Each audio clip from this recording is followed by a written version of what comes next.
Iran के राष्ट्रपति इब्राहिम रईसी और विदेश मंत्री हुसैन अमीर अब्दुल्लाहियन की हेलीकॉप्टर क्रैश में मौत हो गई। हेलीकॉप्टर क्रैश की घटना 19 मई को हुई। 20 मई को ईरान ने आधिकारिक तौर पर यह घोषणा कर दी कि राष्ट्रपति इब्राहिम रईसी, विदेश मंत्री और इस हेलीकॉप्टर में सवार सभी यात्री क्रैश में मारे गए हैं। ईरान के राष्ट्रपति इब्राहिम रईसी पूर्वी अजरबैजान प्रांत में बांध का उद्घाटन करके लौट रहे थे, तभी उनका यह हेलीकॉप्टर दुर्घटना का शिकार हो गया।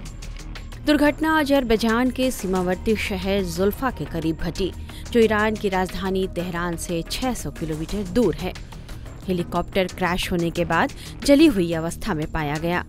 हालांकि पहाड़ी इलाका खराब मौसम की वजह से हेलीकॉप्टर को तलाशने में ईरान की रेस्क्यू टीम को कड़ी मशक्कत करनी पड़ी।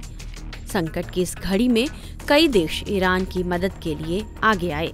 मुश्किल की इस घड़ी में ईरान ने उस समय अमेरिका की भी मदद मांगी, जिसे वो अपना कट्टर दुश्मन समझता है। ईरानी सरकार ने अमेरिका के इस घातक हेलीकॉप्टर दुर्घटना की जांच में सहायता करने का अनुरोध किया, जिसमें राष्ट्रपति इब्राहिम रईसी, उनके विदेश मंत्री और अन्य 6 लोग मारे गए थे। लेकिन अमेरिका ने उस समय ईरान को साफ कर दिया कि वॉशिंगटन सामरिक कारणों से बड़े पैमाने पर तेहरान की सहायता नहीं करेगा। इस बात की जानकारी खुद अमेरिका के विदेश विभाग के प्रवक्ता मैथ्यू मिलर ने दी है। 1979 की इस्लामिक क्रांति के बाद से ही ईरान और अमेरिका का कूटनीतिक संबंध नहीं रहा है।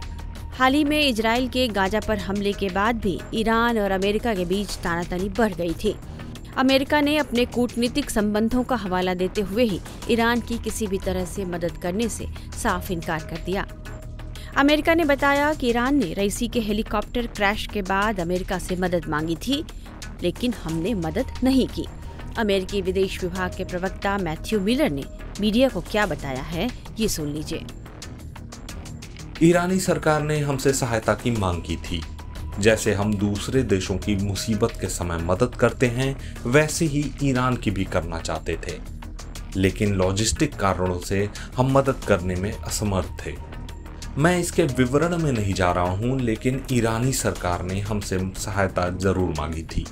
हम इस बात को लेकर स्पष्ट हैं कि हेलीकॉप्टर हादसे में मारे गए ईरान के राष्ट्रपति इब्राहिम रईसी लगभग 4 दशक तक ईरानी लोगों के दमन में एक क्रूर भागीदार थे। उनके कार्यकाल के दौरान कुछ सबसे बुरे मानवाधिकार हनन हुए। इसमें 1988 का वह क्रूर हत्याकांड भी शामिल है, जिसमें रईसी ने राजनीतिक विरोध में हजारों कैदियों को सामूहिक रूप से फांसी की सजा दी थी। ईरान एक नए राष्ट्रपति का चयन कर रहा है। हम ईरानी लोगों और मानवाधिकारों और मौलिक स्वतंत्रता के लिए उनके संघर्ष के लिए अपना समर्थन देते हैं। मिलर ने साफ कहा, ईरान के प्रति हमारा मौलिक दृष्टिकोण न बदला है और न ही बदलेगा। हम ईरान के लोगों का समर्थन करना, उनके मानवाधिकारों, एक खुले, मुक्त समाज और लोकतांत्रिक भागीदारी की उनकी आकांक्षाओं की रक्षा करना जारी रखेंगे। अमेरिका के सख्त रुख से साफ है कि ईरान को लेकर उसके रवैये में कोई बदलाव नहीं होने वाला है, बल्कि समझा जा रहा है कि संकट की इस घड़ी में अमेरिका के सहायता करने के पीछे हटने के बाद ईरान के साथ उसका टकराव और बढ़ सकता है। टाइम्स नाउ नवभारत डिजिटल की रिपोर्ट।